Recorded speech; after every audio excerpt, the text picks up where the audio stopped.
Hello friends, welcome to ஷிஷ் channel. நம்ம இன்றைக்கி இந்த சக்யூலண்ட் வந்து வேறு பாட்டுக்கு எப்படி ரீபாட் பண்ணுறதுன்னு பார்க்கலாங்க. அப்புறமா நான் லீவ்ஸ் மூலயமா எப்படி ப்ராப்பகேட் பண்ணியிருக்கிறேன்னு பார்க்கலாம். இந்த சக்யூலண்ட்டை வந்து எப்போவுமே நம்ம ரொம்ப வெயில் படுற இடத்துல வைக்கக்கூடாதுங்க. நல்லா வெளிச்சம் இருக்கிற இடமா பார்த்து வைக்கணும். டைரெக்ட் சன்லைட்டில் வச்சோம்னா இது லீவ்ஸ் வந்து பேர்ன் ஆகிடுங்க. அப்புறமா ரொம்ப பனி இருக்கிற இடமா இருந்தால் நீங்கள் வீட்டுள்ள எடுத்து வச்சுடுங்க. பாருங்கள், இந்த செடி வந்து இந்த மாதிரி தாங்க பெருசாக பாரம் தாங்க முடியாது இருந்துச்சுன்னு அது கட் பண்ணி எடுத்து வச்சுட்டேங்க.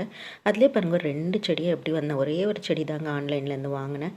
அது பாருங்கள் பக்கத்துலேயே எவ்வளோ 2 செடி எவ்வளோ பெருசாக வளர்ந்துருக்குதுன்னு. இப்போ நம்ம வந்து இந்த கட் பண்ணதை எடுத்து ஒரு நாள் அப்படியே விட்டுடணுங்க, காய விட்டுடணும். அப்புறமா நம்ம ஒரு குட்டி பாட்டில், நீங்கள் எந்த பாட்டில் வைக்கிறீங்களோ அதில் வந்து கொஞ்சம் மணல், அப்புறமா கொஞ்சமாக கார்டன் சாயில் ரெண்டுத்தையும் வச்சு நீங்கள் அதில் வந்து வச்சுடுங்க. அது இன்னும் கொஞ்சம் நாளே ரூட் வந்து அது செடி வந்து நல்லா வளர்ந்துடுங்க. பாருங்கள், அந்த கட் பண்ணி வச்சுருக்கிற இடத்துல மறுபடியும் அதில் வந்து செடி முளைச்சி வரோங்க நல்லா. அது நான் இப்போ இதை வந்து அப்படியே ஒரு நாள் வச்சுட்டேங்க. இப்போ இது எடுக்கும்போது சில லீவ்ஸ் எல்லாம் கீழே விழுந்துடுச்சுங்க.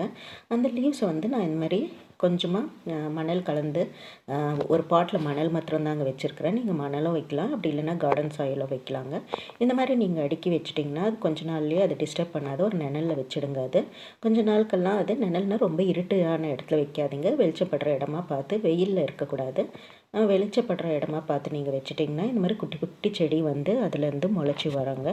இதுக்கு வந்து தண்ணின்னு பார்த்தா நம்ம வந்து இது சும்மா ஸ்ப்ரே பண்ணி விடணுங்க. 2 நாளைக்கு ஒரு வாட்டி நம்ம ஸ்ப்ரே பண்ணி விடணும். அது ஸ்ப்ரே பண்ணி விட்டால் தாங்க இந்த செடி வந்து நல்லா வளரும். தண்ணி எல்லாம் நிறைய ஊற்றக்கூடாது. அந்த மாதிரி இந்த நான் இலையை எடுத்து வச்சது தாங்க. ஒரு இலையிலையும் பாருங்கள் 2 செடி எவ்வளோ நல்லா வளர்ந்துருக்குதுன்னு. இது கொஞ்சம் நல்லா பெருசாக வளர்ந்த உடனே அதை வந்து நம்ம வேறு பாட்டுக்கு வந்து ரீபாட் பண்ணிடலாங்க. இது 3 இலை வச்சது பாருங்கள், இப்போ எத்தனை செடி வந்துக்குதுன்னு. இதை வந்து நான் மறுநாள் வந்து இது வேறு பாட்டுக்கு வந்து ரீபாட் பண்ணி வச்சுட்டேங்க.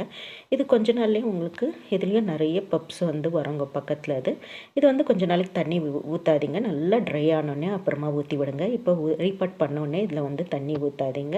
இந்த மாதிரி தாங்க உங்களுக்கு நல்லா கொஞ்சம் பெருசானோடனே இது இன்னும் நல்லா பெருசாகணுங்க. பெருசானோடனே நீங்கள் வந்து எடுத்து அதை வேறு பாட்டுக்கு வச்சுடுங்க.